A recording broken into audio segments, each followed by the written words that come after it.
মিশরকে বলা হয় নীল নদের দান।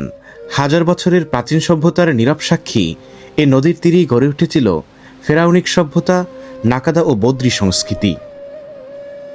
সেই প্রাচীনকাল থেকেই নীলনদকে ঘিরে মানুষ মৎস্য আরোহণ করে জীবিকা নির্বাহ করেছে, আর সেই ঐতিহ্যের ছাপ আজও বহন করে চলছেন এখানকার জেলে সম্প্রদায়।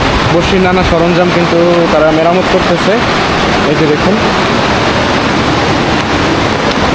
এই যে বড়শি রয়েছে, এদিকে মাছ ধরতেছে, ওই যে দেখুন মাছ ধরতেছে। আর এটা একটা ছোট্ট ঘর, এখানে তারা থাকে, পানির ব্যবস্থা রয়েছে। নীলনদে গোসল করছি, যে নীলনদ হাজার হাজার বছরের প্রাচীন সভ্যতার অংশ।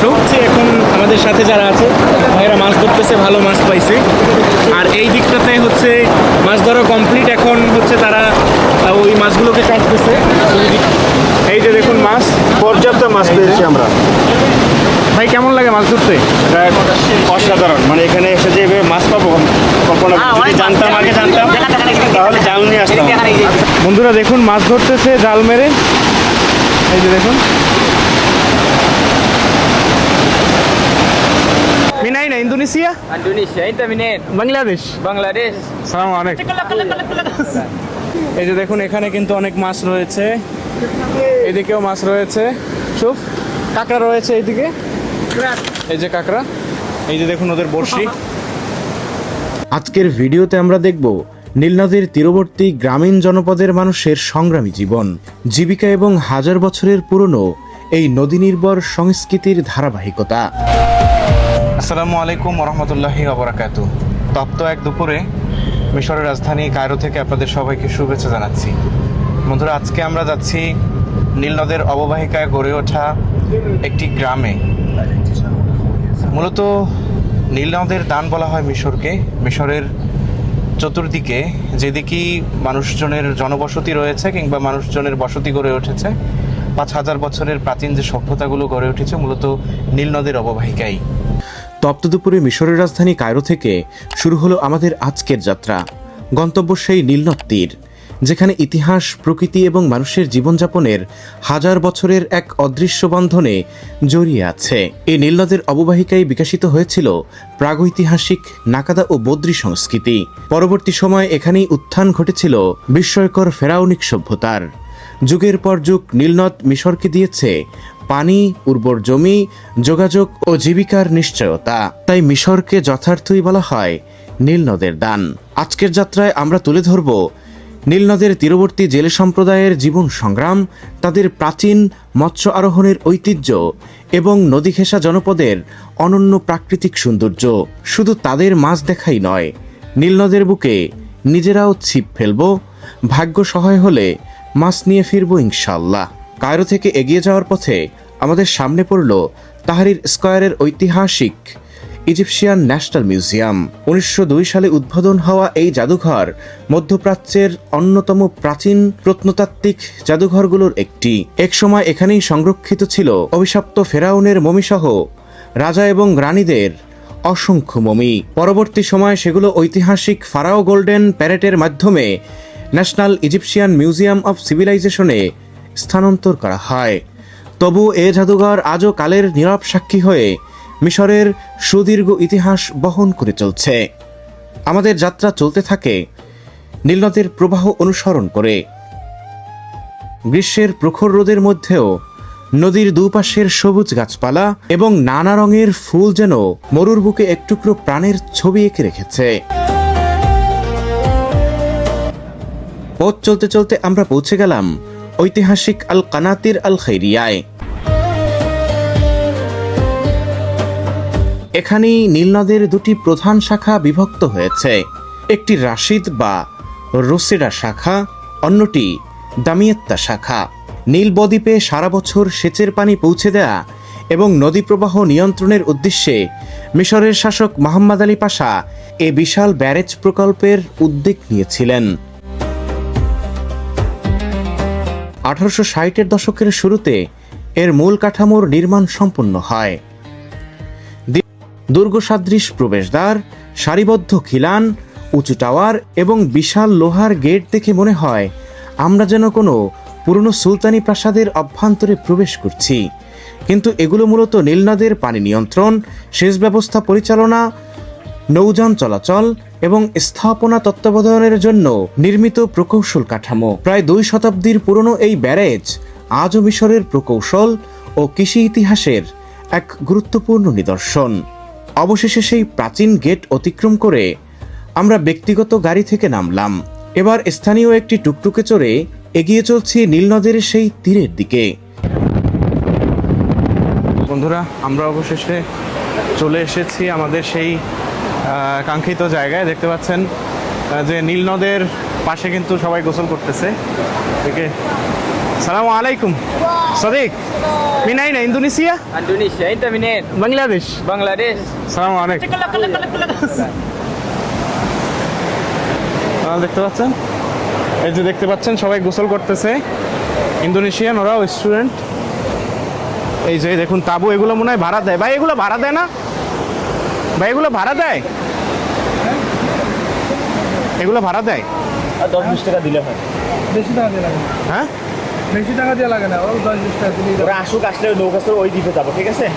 এই যে দেখুন বন্ধুরা, কত সুন্দর পরিবেশ দেখুন। বন্ধুরা, অবশেষে আমরা চলে এসেছি আমাদের কাঙ্ক্ষিত জায়গায়। দেখতে পাচ্ছেন কত সুন্দর, কত নান্দনিক ব্যাপার। মনে হচ্ছে বাংলাদেশের কোনো বাঁধ বা কোনো ঝর্ণায় যেরকম হয় সেরকম। এটা মূলত হচ্ছে এখানে একটা ড্যাম দেওয়ার কারণে এই পানির এখান থেকে ফ্লো বাইরে গেছে।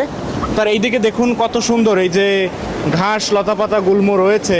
পাশাপাশি এখানে দেখুন এরকম এই যে রাস্তা রয়েছে, এখানে এই যে রাস্তা রয়েছে, রাস্তার ঠিক ঢালেই নদীর পাশে এরকম অনেক তাঁবু বিছানো রয়েছে। এখানে স্বল্প মূল্যে কিছু টাকা দিয়ে এখানে ব্যাগ ট্যাগ রাখা যায় কিংবা রেস্ট করা যায়, বা খাওয়া দাওয়া থাকলে সেটাও এখানে বসে খাওয়া যাবে। পাশাপাশি এই যে দেখুন অনেক ইন্দোনেশিয়ান ভাইরা রয়েছে, তারা গোসল করতেছে। আর একটা অবাক করা বিষয় হচ্ছে যে এখানে কিন্তু অনেক বক রয়েছে, কিন্তু মিশরীয়রা বক শিকার করে না কিংবা খায় না।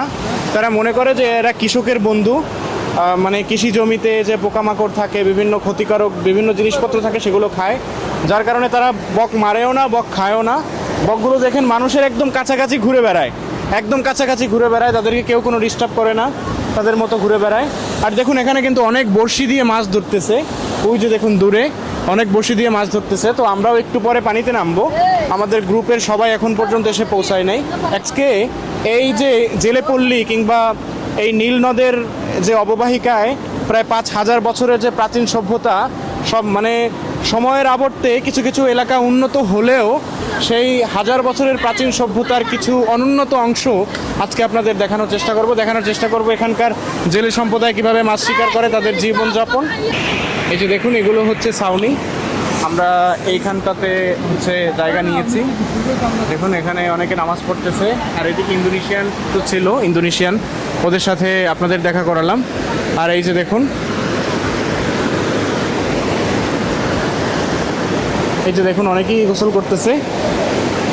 এই যে দেখুন পানির স্রোত কিন্তু অনেক বেশি, এই যে দেখুন পানির স্রোত অনেক বেশি। এদিকে এই যে বক রয়েছে, ওই যে বক। আর এই যে সাদেকি, আসসালামু আলাইকুম। ফ্রেন্ড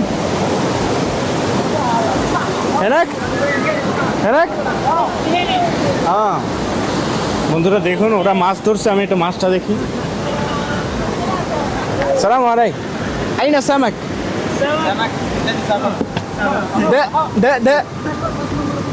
বন্ধুরা দেখতে পাচ্ছেন এই যে মাছ ধরছে, এই যে দেখুন সুন্দর সুন্দর মাছ, কেউ মাছ রয়েছে, চুপ কাঁকড়া রয়েছে এইদিকে, এই যে কাঁকড়া। في ইন্দোনেশিয়া, লোক ইন্দোনেশিয়া কাম এই ইসমে ক্যাপেতিন, ক্যাপেতিন, হ্যাঁ ক্যাপেতিন, এটা হচ্ছে ক্যাপেতিন। এই দেখুন ওদের বড়শি, ছোট্ট বড়শি, এই যে স্টিক দিয়ে ঢুকিয়ে রাখতেছে। বন্ধুরা দেখুন মাছ ধরতেছে জাল মেরে, এই যে দেখুন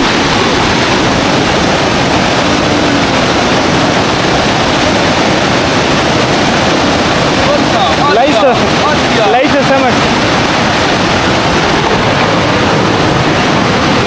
এই যে দেখুন এদিকে মাছ নিয়ে আসছে, রান্না বান্না হচ্ছে এখন।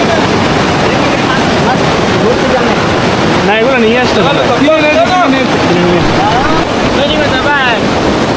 পাচ্ছেন যে আমরা এখন একদম নীলনদে গোসল করছি, যে নীলনদ হাজার হাজার বছরের প্রাচীন সভ্যতার অংশ।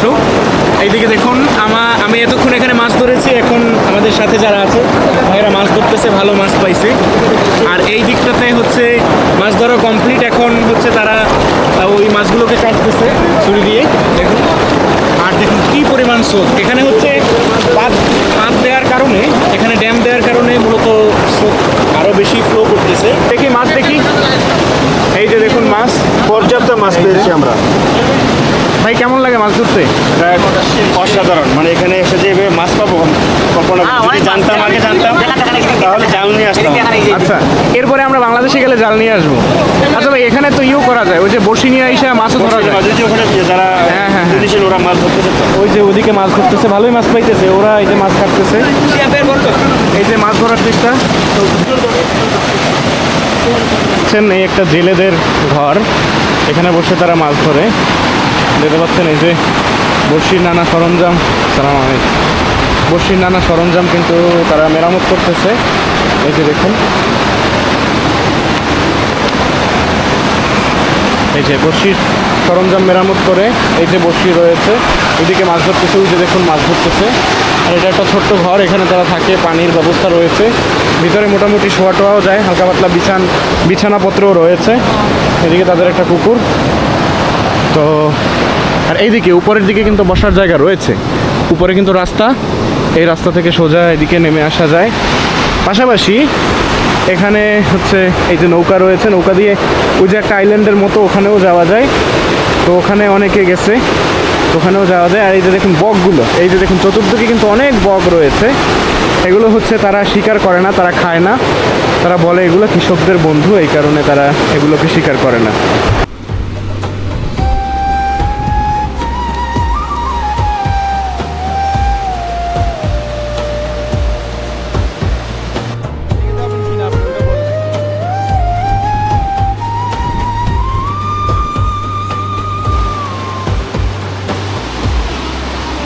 আমরা এই মুহূর্তে মোটামুটি গোসল কমপ্লিট করেছি, শরীর এখনও ভিজা, কিন্তু দেখুন এই যে দৃশ্যটা দেখুন, অসম্ভব সুন্দর এবং চমৎকার।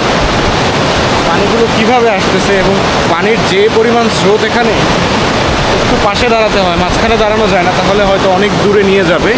এবং যেহেতু পাথর রয়েছে, আঘাত পাওয়ারও সম্ভাবনা আছে এখানে। এই যে দেখুন আমাদের সাথে ইন্দোনেশিয়ানরা রয়েছে এবং বাঙালি ভাইয়েরাও ওদিকে রয়েছে। আমরা গোসল করে উঠলাম এই মাত্র। আর এইদিকে দেখুন কি পরিমাণ সবুজ রয়েছে, এদিকে প্রচুর পরিমাণে সবুজের সমারোহ রয়েছে। কি হ্যাঁ, অ্যাকুরিয়াম পরিষ্কার করছো? পাথরের তলে চাপা পড়ে মাছ লানা দেন, থাকবে না এতটুকু, থাকবে না, আরো বড় লাগবে। কালের আবর্তে অনেক কিছু হারিয়ে গেলেও আজ রয়ে গেছে নীলনদের সেই অববাহিকা এবং তার তীরে বসবাসরত একদল মানুষ। বন্ধুরা, আগামী পর্বের ভিডিওতে আপনাদের দেখাবো এখানকার জেলে সম্প্রদায়ের ঘরবাড়ি এবং ফসলের ক্ষেত। এতক্ষণ ধরে সাথে থাকার জন্য আন্তরিকভাবে ধন্যবাদ। আল্লাহ হাফেজ।